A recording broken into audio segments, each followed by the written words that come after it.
Bonjour à toutes et à tous. C'est un grand plaisir et un honneur pour moi d'ouvrir cette conférence sur les événements et les métropoles. Je tenais tout d'abord à remercier Éric Fourreau et son équipe et les éditions de la Tribu et aussi à les féliciter pour ce hors-série fort intéressant que j'ai parcouru ces derniers jours et également pour l'événement auquel vous avez la chance de participer. Malheureusement, je ne peux pas être là, mon agenda personnel, mais également l'éloignement de Ramonville des Côtes d'Armor où je vis, où vous avez ici les images, font que je ne peux pas me joindre à vous, mais je suis déjà fort ravi de pouvoir ouvrir avec cette vidéo cette conférence aujourd'hui. Alors le contexte naturellement sportif qui est en lien avec ce thème de la conférence, l'Euro 2024 de football actuellement en Allemagne, les préparations aux Jeux Olympiques et Paralympiques qui auront lieu en France dans quelques semaines, nous montrent tous les jours à quel point la démesure de ces grands événements sportifs empêche leur tenue aujourd'hui dans des contextes qui ne seraient pas des grandes villes globales, hyper connectées, sécurisées, mondialisées. Et c'est un des paradoxes de ces méga événements sportifs qui font que on a un discours actuellement autour de ces événements d'humanisme, d'universalité, de valeurs sociales, humaines, alors qu'en fait ces événements s'éloignent du contexte local et du territoire dans lequel ils aimeraient bien s'inscrire.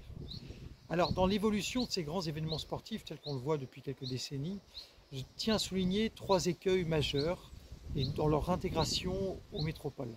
Tout d'abord le fait que ces grands événements sportifs induisent aujourd'hui une gentrification accélérée et une hypersécurisation des espaces urbains dans lesquels ils s'intègrent.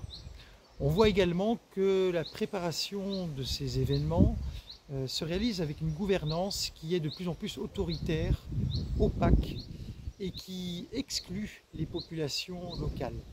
Par exemple, avec les Jeux Olympiques et Paralympiques de Paris, la population locale n'a pas été sollicitée, consultée sur l'opportunité d'accueillir ou non ces Jeux. C'est un réel problème. On voit également, et c'est le troisième écueil que je tenais à souligner, que l'impact et l'héritage de ces Jeux est éloigné là aussi des promesses qui sont faites. Les coûts de ces événements sont nationalisés, donc ce sont les pouvoirs publics, nous-mêmes, les contribuables qui financent l'organisation de ces événements, mais ce sont des organismes privés qui en recueillent les bénéfices et les intérêts, donc les revenus économiques. Avec, on le voit, c'est le cas de la France, une exemption fiscale sur les immenses revenus qui sont tirés de ces événements. Donc on voit qu'il y a un problème dans la gouvernance, dans le modèle néolibéral de ces grands événements sportifs.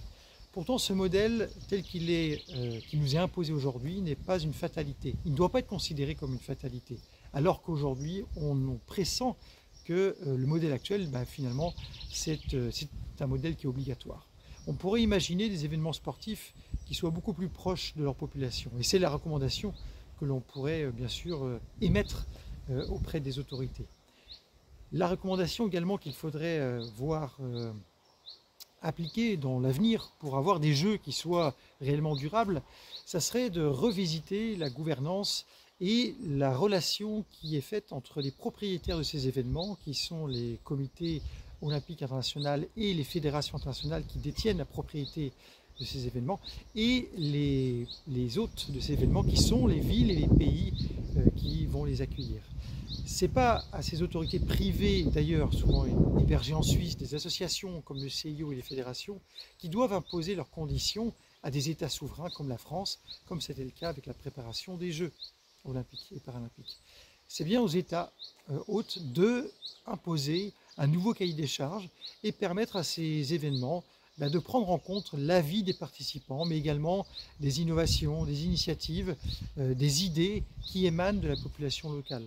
Ça serait une façon, et je pense une excellente idée pour que progressivement ces grands événements sportifs prennent en compte les idées, mais également les besoins de ces populations locales, et de faire en sorte que le format de ces événements évolue, les conditions d'organisation, la gouvernance et l'ensemble des contraintes très fortes aujourd'hui autour de ces événements puissent donc prendre en compte les intérêts, les conditions de la transition sociologique, économique et environnementale.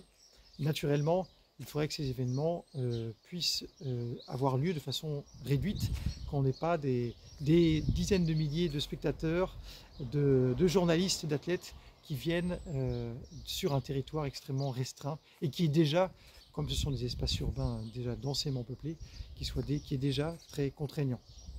Voilà, donc ce n'est pas une fatalité, à nous aussi de faire remonter ces idées, une sorte de contre-pouvoir.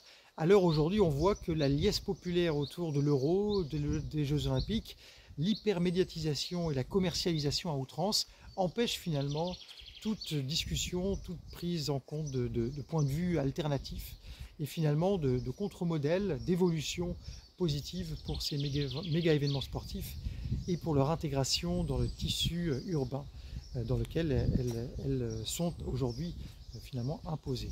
Voilà, sur ces quelques idées, je vous laisse à vos discussions et j'espère qu'elles seront productives et fructueuses. Et je vous souhaite un excellent événement à Ramonville aujourd'hui et jusqu'à demain. Merci beaucoup encore et très bonne discussion.